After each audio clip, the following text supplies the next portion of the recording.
বরাকর বিখ্যাত একজন বক্তা ফখরুল ইসলাম সাহেব বাগার নাম শুনছেন তো?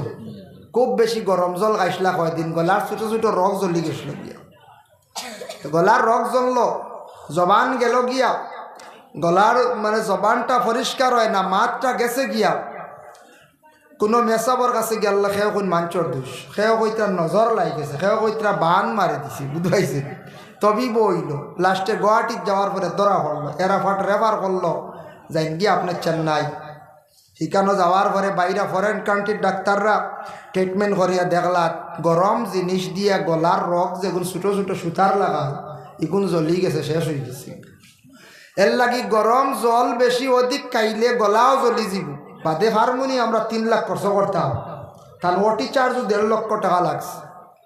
এটা ক্ষতি করে, ক্ষতিকারক। চাউবালা বেশি গরম খাইলে ক্ষতি করে, কিন্তু ও গলার রোগরে ডাক্তারে অপারেশন করিয়া জোড়া লাগাইয়া পালা করে দিলাইছে। আল্লাহর বান্দায় মাওলানা ফখরুল ইসলাম সাহেব বয়ান করডা বরাক বেলিত বুধবাইতরা আল্লাহ অতটুক ব্রেইন দান করছে। দ্বিতীয়ত হইল, আজ তাকি 20-22 বছর আগর ঘটনা। একজন মাস্টারে নিজের স্বচক্ষে দেখিয়ে আইসন, একজন মাস্টারে স্বচক্ষে দেখিয়ে আইসন চেন্নাই বেলুর হসপিটালের ওখানো। আগে আসলো বাজাজ স্কুটার বেশি চলছে, এখন তো নাই, তা বলা নাই। বাজাজ স্কুটার চালাইতে গিয়া ঠেলাত বাড়ি খাইয়া মাথার খুলি উড়িয়া গেছে গিয়া, ওলা স্পিডে বাড়ি খাইছে। খুলি উড়িয়া যাওয়ার লগে লগে মাথার যেন মগজ, যেটা মগজ ওটা টনখা বাড়ি গেছে, টনখা। মানুষ গিয়ে মাথে ইগু বালা বালি ইগু কিচ্ছু হয়েছে না। আখতা দেখছেন নানি, দাঁতে গু যদি ঘরের বেতালে হরিয়া দুঃখ পাইবা নি, হইবারে দাঁতে তো বড় বেতালে হরি গেল, বাদে দুঃখ পাইবা বেদ নয়, হলা কিচ্ছু আসিল না। ওলা স্পিডে বাজাজ স্কুটার লইয়া বাড়ি গাইছে, যে বাড়ির কারণে বেটার মাথার টনখা মাথার ইবাজ উড়িয়া গেছে গিয়া, আর মগজ পর্যন্ত ছিত্রি গেছে, আউট হয়ে গেছে গিয়া। মানুষইগু স্বাভাবিক আবার কিচ্ছু হয়েছে না। এক মাস্টার তাই নিজে দেখি আসলাম, এটা 2002 ইংরেজির গপ, আর 1 বা 2 গপ। যার কারণে ওই সময় ডাক্তারের কাছে লইয়া গেছেন, মগজ নাই কিতা করতাম। অত ভালো একজন ডাক্তার আসলো ফরেন কান্ট্রি, সেই ডাক্তারে কইছে 8 ঘন্টার ভিতরে, মোটামুটি আধা ঘন্টার ভিতরে একটা বান্দর মারিয়া যদি আনতে পারো, মানুষকে বাঁচাইবার চেষ্টা হল। বুঝতে বান্দরের মগজ মানুষের মাথার মগজ বই যায়, সেটিং হয়ে যায়। সুবহানাল্লাহ। বান্দর মানুষের লাগান নানি একটা সুরত দেখা যায়, বলা না? ও মানুষে জলদি গিয়া আধা ঘন্টার ভিতরে ও চেন্নাই হই কোন এক জায়গাত একটা বান্দর সংগ্রহ করছেন। বান্দরের মাথার তাকি মগজ আনিয়া ডাক্তারে রাখছে, রাখিয়ে জোড়া দিলেইছে, তার কানেকশন, মানুষটা বাঁচি গেছে গিয়া।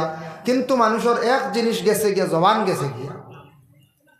মানুষের কিতো হয়েছে, জবানটা গেছে। ডাক্তারে কইছে জবান আসতো নাই, জবান কোনোদিন আনা যাইতো নাই। জবানের ফাংশন হইল গিয়া মগজটা কেউ আছে, ব্রেইনটা কেউ আছে, এক ফাংশন খাটি গেছে। তে বান্দরের জবান কিলা, আমরা আল্লাহ জবান নি বান্দর, জি না, বান্দরের আমরা আল্লাহ জবান নাই। বেটা বাঁচিছে বহুত দিন, আব্রা মাঞ্চল লাগান হু হা করিয়া, বুঝতে পারছে? এর কারণে কত ব্রেইন আল্লাহ ইনসান জাতরে, মানব জাতরে আল্লাহ পাক রব্বুল আলামিনে দান করছেন। সুবহানাল্লাহ। মুহতারাম মুআজ্জিনে কেরাম, তো আমরা বিশেষ করে আমরা ইনসান জাত, আমরা সব সময় নিজে নিজে দেহটারে পরিষ্কার রাখার চেষ্টা করতাম, কলটারে ফর্সা রাখার চেষ্টা করতাম। তখন আমি ফায়দামন্দ হইমা, আল্লাহর ইবাদত বন্দেগী করতাম পারব। দেহ পরিষ্কার করতে জেলা সাবান না হইলে পরিষ্কার হয় না, কাপড় পরিষ্কার হয় না। ওলা আপনার আমার কলব্রে পরিষ্কার রাখতে হইলে আল্লাহর জিকিরর প্রয়োজন, আর হালাল রিজেক খাওয়ার প্রয়োজন। হারামটা কি আমরা বাঁচিয়া থাকতাম, হারামটা কি বাঁচিতাম। হারামে এত ক্ষতি করে উপস্থিত বুঝতাম না, কিন্তু হারামে মানুষরে সব ইবাদতটা কি মানুষরে বরবাদির হতে লইয়া যায় গিয়া। কিলা নে আমি পরে আলোচনা টানবো, আরম্ভনিত মজা পাইতা নাই, শেষে আলোচনা টানবো। যেন হারামে মানুষরে একবারে ধ্বংস করিয়া আল্লাহর ইবাদতটা কি সরাইলায়, মানুষরে পথভ্রষ্ট করিলায়, এত নষ্ট করে মানুষরে হারাম খানেওয়ালা মানুষ। আল্লাহ পাক রব্বুল আলামিনে পবিত্র কালামুল্লাহ শরীফের মধ্যে ঘোষণা করেন, ইয়া আইয়ুহান নাসু কুলু মিম্মা ফিল আরদি হালালান তাইয়্যিবা। ইয়া আইয়ুহান নাস, হে মানব জাতি, হে আমার বন্ধু হল, কুলু মিম্মা ফিল আরদ, তুমি তান জমিনও আমি যেটা দিছি ওটা তুমি তান খাও, হালালান তাইয়্যিবা, ওটারে তুমি তান হালাল যেটা খাওয়ার উপযোগ্য দিছি ওটা তুমি তান হালাল তরিকা খাও, খাইতে সময় ওটারে তুমি তান পাক সুরতে খাও, হালাল জিনিসটারে তুমি তান পাক বানাইয়া খাও।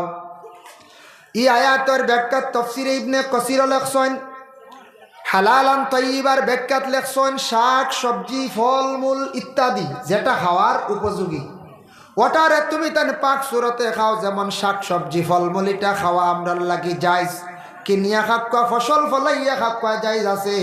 যদি কোনো বন্দায় ফসলটা খাওয়া তার লাগি জায়েজ, কিন্তু না খইয়া যদি খাইলাই সে না পাক সুরতে খাইলাইল। একটা শাক আনিলাম জানে কইল, খিরা আনিলাম জানে কইলিল, আনা কইয়া রে ফুলকপি বিশ্রাত ধরছে ফরাস ধরছে বলে লইতাম ভারিয়ান না কয়টা আঠাইয়া নেই গিয়া জমাইয়া এগু খাওয়া কিন্তু আমরা লাগি হালাল না নে, এগু আল্লাহ কইসন খাও, কিন্তু ও যেন আনা কইয়া নিয়া খাইলাম না পাকি আলতে খাইলাম, ওটারে পাকি আলতে খাওয়ার লাগি আল্লাহ কইসন। এর দ্বারা বুঝা গেল লুকায়িত অবস্থায় খাওয়া এটা অবৈধ, জায়েজ না হারাম, মানে চুরি করা, চুরি করিয়া খাওয়া এটা জায়েজ না হারাম। আল্লাহর বন্দেগানের জন্য বিশেষ করিয়া দুনিয়ার জমিনের মধ্যে কিছু সংখ্যক মানুষ কোনোদিন গরুও চুরি করেন না, ছাগলেও চুরি করেন না, মানুষে চুরি করে। যে কোনো জিনিস সুপারি চুরি হোক, সবজি চুরি হোক, গাড়ি চুরি হোক, ব্যাটারি চুরি হোক, ডায়নামাস চুরি হোক, বাইক চুরি হোক। ও গত 13 তারিখ বাবা আমি একটা প্রোগ্রামও আসলাম জানকির বাজার, ওলা আমার রাত্রির বেলা দেওয়া হয়েছে, শেষ টাইমে দেওয়া হয়েছে, আর সারা মানুষ আইয়া মহফিল জমা হয়ে গেছেন গিয়া, সারা জমি গেছেন মহফিল, এক মানুষ বাড়ে নাই। 150 পালসার কি কিনেছি ও 13 তারিখ আবু আইসিন না। আজকে আমি জিজ্ঞাসা করলাম, ওইজন জি না পালসারের কোনো সন্ধান নাই। ও পালসার এখান যেন নিচন যেন তাই একজনে ভারেন না, দুইজনে নিচন নিয়া ওখান বিক্রি করিয়া খাইবা, এটা টান লাগি খাওয়া হালাল না হারাম? বিলকুল হারাম, বিলকুল টান লাগে হারাম। জানা আছে ঘরে আমার বাইয়ে নের গিয়া হেতে যে কোনো বাইয়ে নেও, জানা আছে ঘরে হারামটা নিয়ে খার। কিন্তু দেখুন আল্লাহর বন্দেগান এইভাবে যদি চুরি করিয়া তখন শরীয়তের বিধান কি, শরীয়তের হুকুমটা কি? আস-সারিকাতু ওয়াস-সারিকু ফাকতাউ আইদিয়াহুমা, চুরি করনেওয়ালার কি হইতো বলে হাত কাটা হইতো, কতটুক পরিমাণ সামান চুরি করলে তার হাতটা কাটা হইতো বলে, অতটুক পরিমাণ সামান চুরি করলে হাত কাটি দেয়। প্রায় 5000 দিরহম পরিমাণ সামান চুরি করলে তার হাতটা কাটা হইতো। সামান্য জিনিস চুরি করলে তারে উপযুক্ত শাস্তি দাও, তার হাত কাটিও না। এর প্রমাণ হইল তার শাস্তি হইল যে তার হাত কাটা। যার জন্য বিশেষ করিয়া মুকাশাফাতুল কুলুব ইমাম গাজ্জালী রহমাতুল্লাহি তাআলা আলাইহি বর্ণনা করছেন, হযরতে হাসান বিন আলী রাদিয়াল্লাহু তাআলা আনহু থেকে বর্ণিত একটা হাদিস। আল্লাহর রাসূলের সামনে একদিন হাসান বিন আলী সিলাতান বর্ণনা করছেন, রাসূলুল্লাহ ফরমায়, ও সাহাবীরা শুনো, জানোনি দুনিয়ার জমিনের মধ্যে সবচাইতে বড় সুর কে জানোনি? সাহাবায়ে কেরাম বললেন, ইয়া রাসূলুল্লাহ, আমরা খাওয়া সম্ভব নাই। আল্লাহু আলামু ওয়া রাসূলুহু, আল্লাহ এবং আল্লাহর রাসূলে খুব বেশি জানেন, বালা জানেন। রাসূলুল্লাহ ফরমান সবচাইতে বড় সুর হইল যে নামাজও চুরি করে। নমাজও চুরি আছিল বলে, জিও নমাজও চুরি আছে, নমাজের মধ্যে চুরি আছে। নমাজের রুকুন পুরাপুরি সে আদায় করতো নাই, পুরাপুরি তসবিহ আদায় করতো নাই। নমাজের মধ্যে আল্লাহর বান্দায় দেখবা সুন্দর করিয়া রুকু সিজদা আদায় করেন না। আল্লাহর রাসূলে ফরমান, এইভাবে যারা চুরি করিয়া নমাজ পড়িবা জানিয়া রাখবা সবচাইতে বড় চুর হইয়া থাকছেন গিয়ারা। এর লাগি নামাজ পড়িতে সব রুকুন আহকাম পূর্ণ হইতো, আমরা চুরি করার যাইতাম না, চুরি করি আমরা। নবীজি কইছে সারাতটা কি বড় চুর হইলা গিয়ারা। আবার আল্লাহর যাতে কুরআন আল কারীমের মধ্যে ঘোষণা করেন, ওয়ালা তাত্তাবিউ খুতুওয়াতিশ শাইতান, রহমাত সাউন্ড বক্স ভাই, ওয়ালা তাত্তাবিউ খুতুওয়াতিশ শাইতান, তুমি তাই শয়তানের কখনো ইত্তেবা করিও না। আরো বাড়াই ও লাড়িলি শোনাইয়া তুয়া বাড়াই না ওয়ালা তাত্তাবিউ খুতুওয়াতিশ শাইতান, তুমি তান কখনো শয়তানের ইত্তেবা করিও না। আগে গলা লগলা হয় না সাউন্ড বক্স আগল লাগান দিলে বেশ হয়ে যায়। ওই তো বাড়ি গেছে আর তো সময় না 100টা সময়। ওয়ালা তাত্তাবিউ খুতুওয়াতিশ শাইতান, তুমি তাই কখনো শয়তানের ইত্তেবা করিও না। ইন্নাহু লাকুম আদুউম মুবিন, আর বিশেষ করিয়া শয়তান হইয়া থাকছে গিয়া তোমাদের খোলা দুশ্মন। শয়তান আমরা কেউ দেখছি না, শয়তান আমরা কেউ দেখছি না, কিন্তু শয়তান আমরার দুশ্মন। ইকান মনে রাখবা। শয়তানে মানুষরে বিভ্রান্তিত করে। দেখকা শয়তানে হযরতে আদম আলাইহিস সালাতু ওয়াস সালাম রে বেহেশত কি বাইর করছে বিভ্রান্তিত করিয়া, মা হাওয়া আলাইহিস সালাতু ওয়াস সালাম রে বিভ্রান্তিত করিয়া উভয় দুজনে বেহেশত কি বাইর করছে। এটা শয়তানের কাজ। আই জবদি শয়তানে ইনসান জাতরে দুনিয়ার জমিনের মধ্যে শয়তানে বিভ্রান্তিত কাজ করার। শয়তানে আদম ও হাওয়ারে কিতা করছে জানেন? আদম হাওয়া বেহেশত দেখছে এরারে কিলা বিতাড়িত করা যায়। বালা কাম শয়তানে দেখতে পারে না। মানুষ বালা চলি গেলে খালি তার বুড়া লাগবো, খালি চাইব বেড়া লাগাইতে। দুইজন বন্ধু আসন খুব সম্পর্ক বন্ধুওয়ালা, চাইব অষ্টাও নষ্ট করা যায়। স্বামী স্ত্রী দুইজন আসন দৈনন্দিন জীবন খুব সুখর, চাইব অননি কোনো বেড়া লাগানি যায়। দুই মহল্লার মধ্যে বেড়া লাগানি যায়, কিবা তো দুইজনের মধ্যে বিবাদ সৃষ্টি করা যায়। এইভাবে শয়তানের কাজ হইয়া থাকছে গিয়া মানুষদের নষ্ট করা। হযরতে আদম এবং হাওয়া দুইজনের কাছে গিয়া কইল, আদম আর হাওয়া তুমি তান জানিয়া রাখো আল্লাহ কইসলানি ও গাছর দ্বার লইতে না বলে হা। তুমি তান বুঝছো না আল্লাহ ও কারণে দ্বার লইতে কইছেন না, না নিষেধ করছেন। তুমি তান যদি ই গাছর যদি দ্বার লইলাও ফল খাইলাও তুমি তান অমর হই যাবাই, আর বেহেশত কি আর কোনদিন বাইর হইতে নাই। কি যা তো শ্বাস দিছে বুঝবাইছুনি, অমর আর মরামরি নাই, তুমি তাই আর মরতায় না রে বা। আর 2 নম্বর হইল তোমাতানোর বেহেশত কি আর বারণ নাই, ফল খাইত্রায় না লস বুঝবাইছুনি। কত মারাত্মক শ্বাস দিছে 2জনটি। আদমে মানছেন না, কারণ পুরুষ লোক একটু দিল শক্ত থাকে, মহিলাদের মনটা কোমল, মহিলাদের দিল একটু নরম। দেখুন জানি কোনো মেসাও বালা এমনিও হামসায়ার কেউ সান্দাজ জানি স্বামী কিছু দড়ো হইলে ঘরের বিবি অকল কিছু নরম থাকে। এটা দেও স্বার্থ না আল্লাহ দিবা কই দেয়।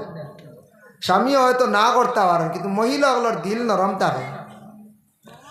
মহিলাগুলোর দিল নরম। ওই সময় কিতা করছে খে শয়তানে কইছে মরতায় না। তেইনো আমরা যত আছি সবও একদিন মরমু নাই, মরমু। কিন্তু মাঝে মধ্যে দিলে দিলে থাকতে পারে না, বেশ দিন বাঁচিবার লাগে, বলা না বেশি দিন বাঁচিবার লাগে, আশা থাকতে পারে।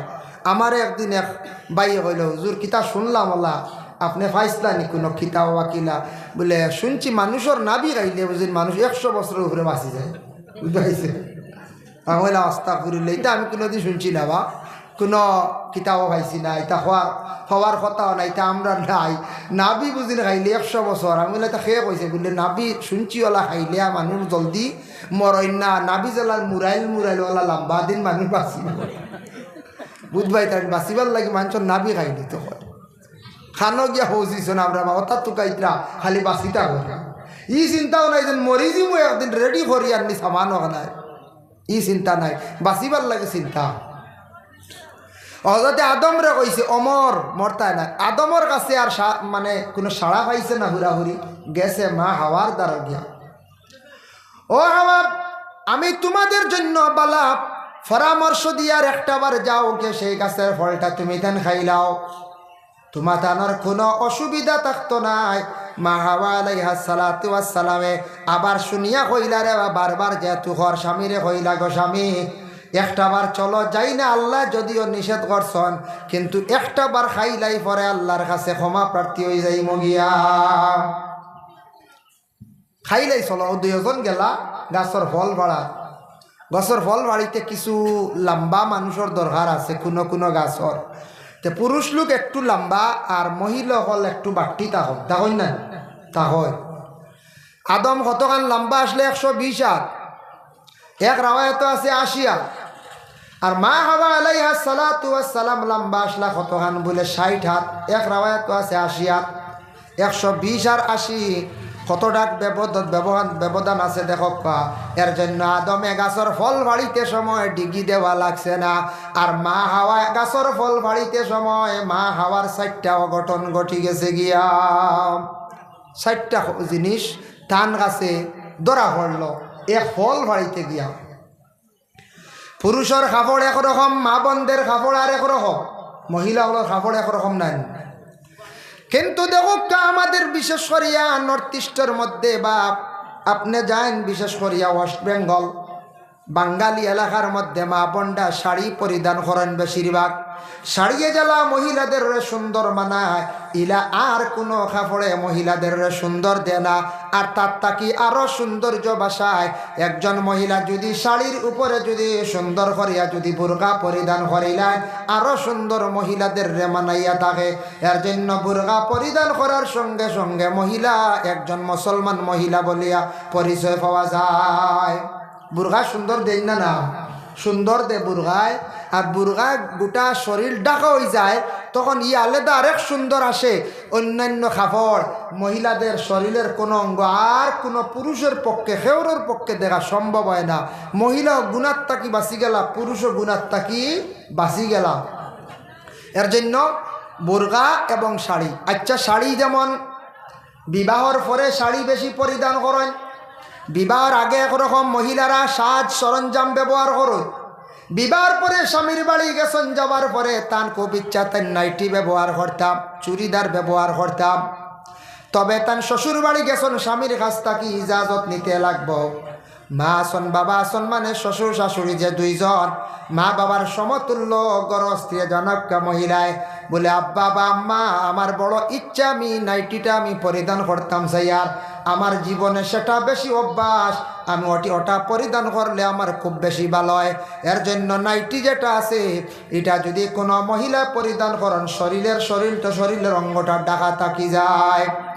শাড়ি যদি কোনো সময় পরিধান করাত গিয়া ব্যতিক্রমে শরীরের কিছু অঙ্গ বাহির হয়ে যায়, কোনো সময় বাহির হয়ে যায়, নাইটির দ্বারা কোনো অঙ্গ বাহির হয় না। এর জন্য কোনো মহিলা যদি চায় পরিধান করতে পারবা সারা ইজাজত দেখবা।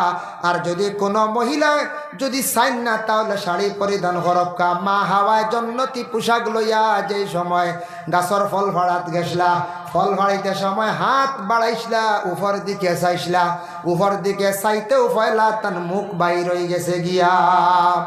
2 নম্বরে উপর দিকে চাইতে মাথার কাপড় সরছে, 3 নম্বরে তার হাত বাড়াইতে সময় কাপড়টা সরিয়া খনি পর্যন্ত বাইর হয়ে গেছে হাত। আর 4 নম্বরে ডিগি দিতে সময় মা হাওয়ার ফাওর খাফানি এক পর্যন্ত মানে খালি হয়ে গেছে গিয়া। আল্লাহর যাতে জানাইলা ও মহিলা আদম তুমি ফল ভাড়িতে সময় 60টা ভুল হইছিল তোমার তাকিয়া, মা হাওয়া গো জানিয়া রাখ তোমার তাকি জীবনে যত আওলা দখল বিস্তার লাভ করবা কিয়ামতের আগ পর্যন্ত আদম জাতিরা আমার ইবাদত করবার আগে এই 60টা অংশ দইতে লাগবো। ও তাকি আইছে বলে উজুর মাঝে 4 ফরজ, এই 4 জায়গা দই না না আনা দিয়ে এখন নামাজ পড়িছিলেন কোনোদিন? বলে জি না। মা হাওয়া হাত বাড়াইতে অন্য আইছিল খাবো, মুখ বার হয়েছে, এরপরে পাইলাম মাথার কাপড় সরছে। আমরা মা বই নকলে আমরা মাছ আসছি দেখছি আমরা ছোটবেলা আমরা বাড়িতে তো উড়ি যার থাকে না, উড়ি যা উড়ি বাড়িতে সময় সিংলাত লাগিয়ে আখটা শাড়ি উড়ি গেছি, ও ঠান দিয়ে আবার চুলটা আমরা নিজে দেখছি। এর লাগে মাথার শাড়ি পড়ে যায়। কোনো কোনো ক্ষেত্রে এর লাগে মহিলাদের জন্য বেহতর হইয়া থাকছে গিয়া পুরুষরা মাথার মধ্যে যে তকিয়া আছে দেওয়া সুন্নত, আনা তকিয়া নমাজ হয়ে যাব অসুবিধা নাই। তবে তকিটা দিয়ে একটা সুন্নত আদায় করিয়া চুলটা সেমটিয়া নমাজ পড়িবা। আর মহিলাদের মাথা খালি অবস্থায় নমাজ পড়িলে হবে না। আল্লাহর রাসূল ফরমায় লা তুকবালুস সালাতুল হাইজিন ইল্লা বিখিমার, মহিলাদের নমাজ আল্লাহর দরবারে কবুল নাই মাথার মধ্যে যদি খিমার থাকে না, মাথার মধ্যে যদি রুমাল থাকে না। এর লাগি মা বই নকলে মাথায় একটা রুমাল বান্দা ভালো বেহতর। যদি ফারন বান্ধি নিলা ফারন্যাতে শাড়ি বা উড়না দিয়া মাথাটারে ডাকিয়া রাখা বেহতর মহিলাদের জন্য, এটা খাস হুকুম মহিলার লাগিয়া। এর জন্য আল্লাহর বন্দেগান মা হাওয়া আলাইহিস সালাতু ওয়াস সালামের এই 60টা অংশ বাহির হওয়ার কারণে সেই 60টা জায়গা আপনার আমার দৌত করতে লাগে।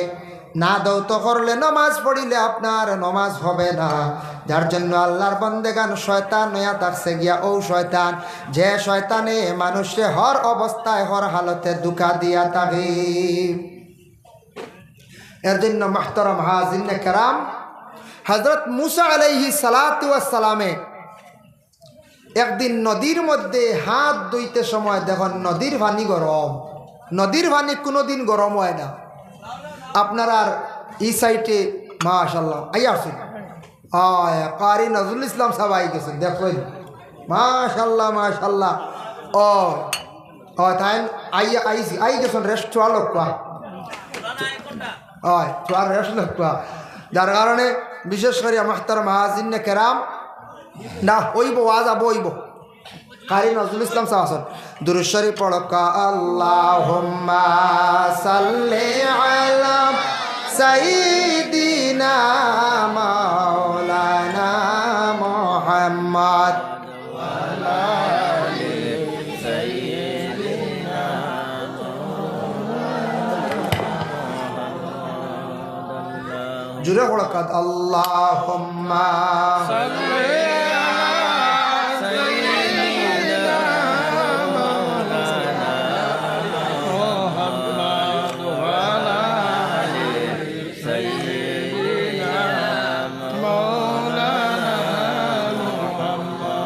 হজরতে মুসা একদিন নদীর মধ্যে হাত রাখছেন ফাও দুইটা, দেখুন পানির নদীর জল যেটা পানি যেটা একটু গরমর বাপ, চিন্তার সম্মুখীন হয়ে গেলা। নদীর পানি তো জীবনে গরম দেখছি না। মুসা আলাইহিস সালাতু ওয়াস সালাম উপর দিকে উজাইয়া রওনা দিছেন। যাইতে যাইতে গিয়া দেখুন পাহাড় তাকি আর একটা ছোট্ট নালা বাই পানি আসতেছে। এই পানিটা কিন্তু আবার কিছু গরম। গেলা পাহাড়ের উপরে, পাহাড়ের উপরে গিয়া দেখুন মানুষের সুরত ধারণ অবস্থায় একজন মানুষ সৈদ্যার হালতে ভরিয়া খালি খান্দেন, আর এমন খান্দন খান্দের তার চকুর পানি বাসিয়া যার। চকুর পানি বাসিয়া যাইতে যাইতে একটা নালা হয়ে গেছে গিয়া, নালার পানিটাও গরম, আরও পানি নদীর মধ্যে পড়ার কারণে নদীর পানি গরম হয়ে গেছে গিয়া। মুসার নিকটে গিয়া হইলা হে খান্দর বা সৈদ্যার হালত ভরিয়া দেখি আমার কৌসায়। সে তখন মাথা উঠাইয়া কইল আমি হইলাম গিয়া মানে শয়তান। বলে খেনে খান্দস, বলে একটা দোষর কারণে আজকে খান্দিয়ার। আল্লাহ আমার জমিনের মধ্যে শয়তান বানাই লাইছেন। আল্লাহর একটা হুকুমরে অমান্যতা করার কারণে আল্লাহ যাতে আমারে আজকে শয়তান বলে ঘোষণা দিছন। বলে আচ্ছা খেনে খান্দিতে বলে ও আদম রে সজদা করলাম না, অহংকারী করলাম রে, আমি এক ভুল করি লাইছি। বলে আচ্ছা ও মুসা আপনি একটাবার আল্লাহর কাছে আরজ করেন আমার ভুল হয়ে গেছে, আল্লাহ মাফ দিতাম। ওই সময় মুসা আলাইহিস সালাতু ওয়াস সালামে তখন আল্লাহর দরবারে আরজ রাখনাই, আল্লাহ আমি শয়তানডে দেখিয়া বড় দুঃখ লাগছে, আল্লাহ শয়তানডে আপনি মাফ দিবার কোনো সুরত আছে? আল্লাহ কইলা মুসা তুমি যেহেতু আমার কাছে সুপারিশ করডায়, ও মুসা জানিয়া রাখো তুমি কও শয়তান ডে আমার আদম জিন্দা থাকা অবস্থায় সজদা দিছে না, শয়তান দেখো একটাবার আদমর কবরের মধ্যে গে সজদা দিলাও আমি তারে মাপ দিলাইমো, আগে যে হালত আসলো সেই হালতের আমি নিয়ে তারে পৌঁছাই দিব। মুসা কইলা রে বাবা শয়তান সুবর্ণ সুযোগ পাওয়া গেল, তুমি যাও আদমরা তো জিন্দা থাকা অবস্থা সজদা করছো না, এখন গে তুমি তান কবরের মধ্যে গিয়ে একটা সজিদা দিলাও।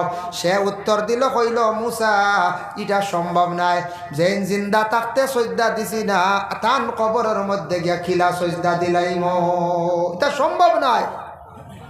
কতটুকু অহংকার তার ভিতরে নানি, এর লাগি জমিন অহংকারী করলে জমিনও যদি ফখর যদি করন অহংকারী করন মানুষ বরবাদ হয়, মানুষ একবারে ধ্বংস হয়। আল্লাহর বন্দেগান এর লাগি ছুটোয়া জমিনের মধ্যে চলার চেষ্টা করবা, নরম হইয়া চলার চেষ্টা করবা। বাড়ির মধ্যে থাকতে আপনি মনে করবা বলে আমি ছুটো, আমি সবটা কি ছুটো, আমার বড় ভাইয়া নাচন শ্রদ্ধা করি সম্মান করি, বাকি করে আমার গালিয়াইত্রাও বালা কোনো সময় নিজে ধৈর্য ধারণ করো, সবর করো, জীবনে ফায়দা মন্দ হইবাই।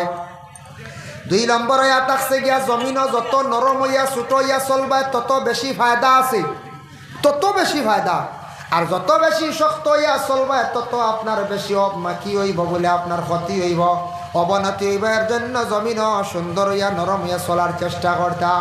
আল্লাহর বন্দেগান 2 নম্বরে যাই আল্লাহ আবার ঘোষণা করেন, ইয়া আইয়ুহাল্লাযীনা আমানু কুলু মিন তাইয়্যিবাতি মা রাযাকনাকুম ওয়াশকুরু লিল্লাহি ইন কুনতুম ইয়্যাহু তা'বুদুন। আল্লাহ অন্য জায়গার মধ্যে ঘোষণা করেন, ইয়া আইয়ুহাল্লাযীনা আমানু, ও ঈমানওয়ালা, কুলু মিন তাইয়্যিবাতি মা রাযাকনাকুম, তুমি তান খাও ও রিজিক যেটা আমি পাক বানাইয়া দিছি।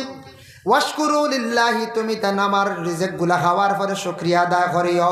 ইন কুনতুম ইয়্যাহু তা'বুদুন, তাকে তুমি তান যদি ইবাদত যদি কবুল করাইতা চাও, আল্লাহর কাছে ইবাদত যদি করতে চাও, তাহলে তুমি তান হালাল রিজিকগুলা পাক রিজিকগুলা খাও।